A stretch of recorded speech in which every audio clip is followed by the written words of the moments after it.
So here's the information on what I'm crocheting in my Walking While Crocheting series and the yarn that I'm using, as well as the stitch pattern that I am using. The yarn that I have is yarn that I want to use up from my yarn stash. It's kind of overflowing, so I'm having a goal of using the yarn that I have. This is a Burnett alpaca yarn in color lavender, and I have 6 skeins of it. So I think it's going to be enough to make a panel sweater using a double crochet stitch, similar to this sweater that I made on my Centro circular knitting machine, making 2 long panels and then stitching them together. So that's my hope, and I think it's going to work, and I believe I have enough yarn. So the stitch that I'm using is a kind of a double crochet variation of a moss stitch, or a granite stitch, I believe it's called. So I just am making my slip knot, and then I'm going to chain 36 because I'm going to make 2 panels that go from my waist up and over my shoulder into the back, and I'm going to stitch them together in the front to make a V-neck and then stitch the sides together. How I got to 36 is I measured the panel that I used on the picture of the knit sweater that I made, and I made it to the same length as those panels. So that sweater fit me, so I'm hoping this one will too, even though this is using a crochet stitch.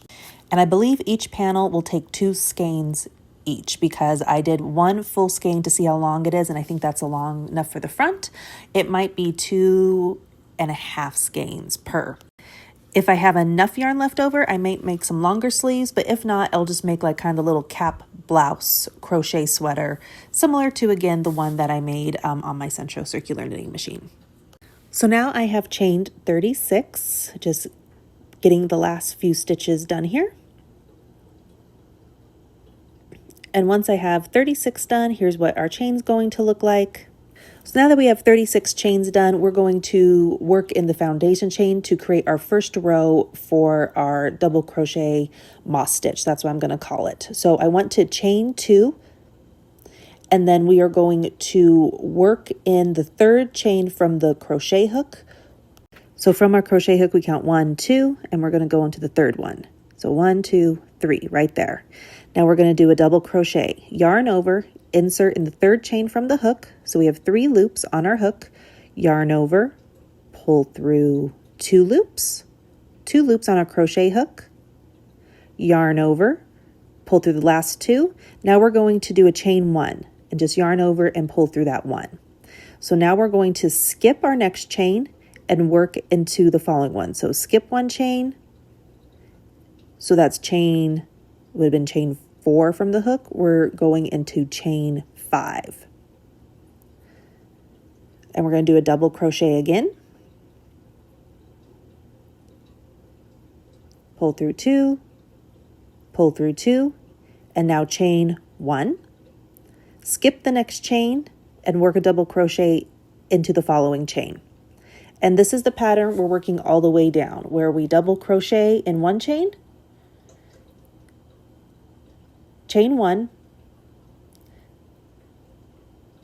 then we're going to skip the following chain and work it into the next one. And this is kind of creating that open space in between each double crochet that we have here. And for the moss stitch, all the tutorials I've ever watched, it always says when you do your foundation chain, you need an even amount of chains when you do your foundation chain for your rows, and that's how you create an even pattern. So we're just going to continue this all the way down. We skip a chain, insert it into the next chain, do a double crochet, chain 1. Now skip a chain, insert into the next chain, and continue doing your double chain, chain 1, all the way down to the end. And so I'm going to fast forward this and meet you down to the last double crochet that we do in our last chain.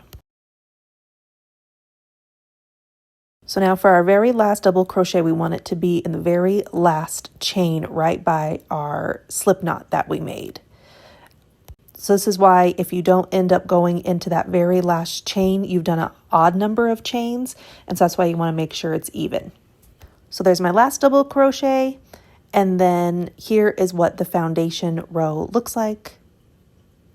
And I'll zoom out a little bit for you so you can see what that row looks like. Now let's move on to our second row.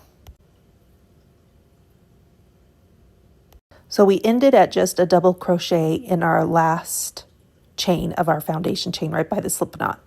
So we're going to chain 2 to go to our second row, and now we turn our work, and now we're going to put in our double crochets into the big hole that's below.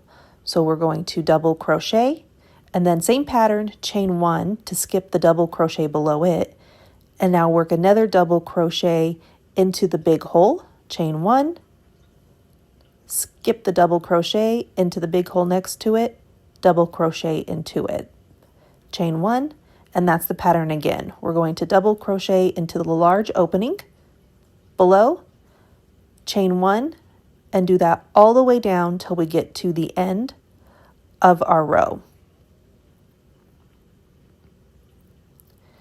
And I'm going to fast forward this, and I will meet you down at the end of the row what we do.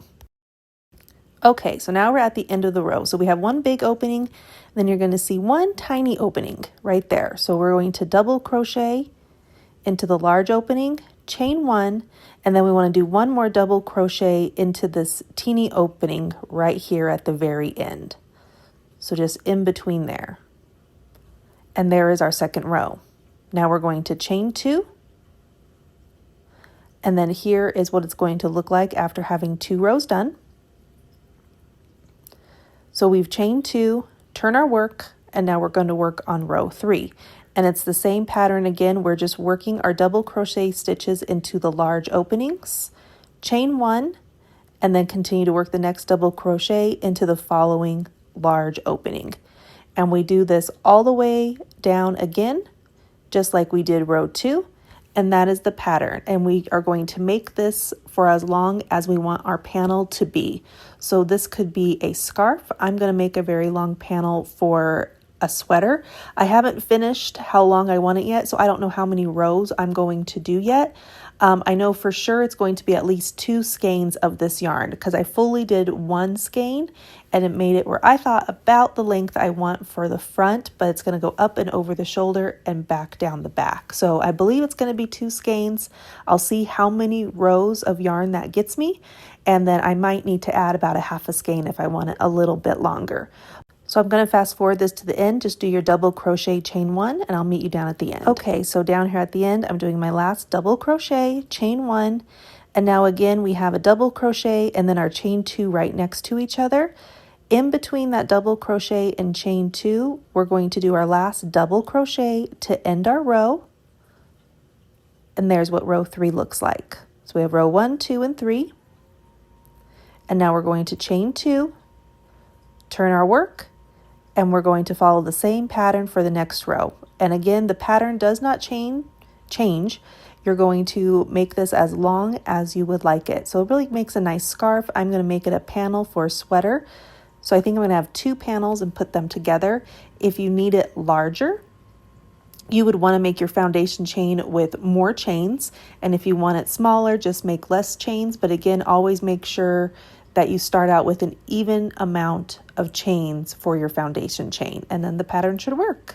And here's what the panel looks like after doing multiple rows, and the sides, how they look here.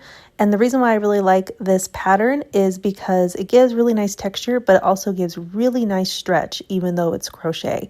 So I think it's going to work out really well for a sweater. So thank you so much for following, for all the likes. I appreciate so much for your comments and for the support of my videos and my tutorials. Hit that like and follow button if you have not done so already. And I will do some update videos on making this crochet, hopefully easy sweater.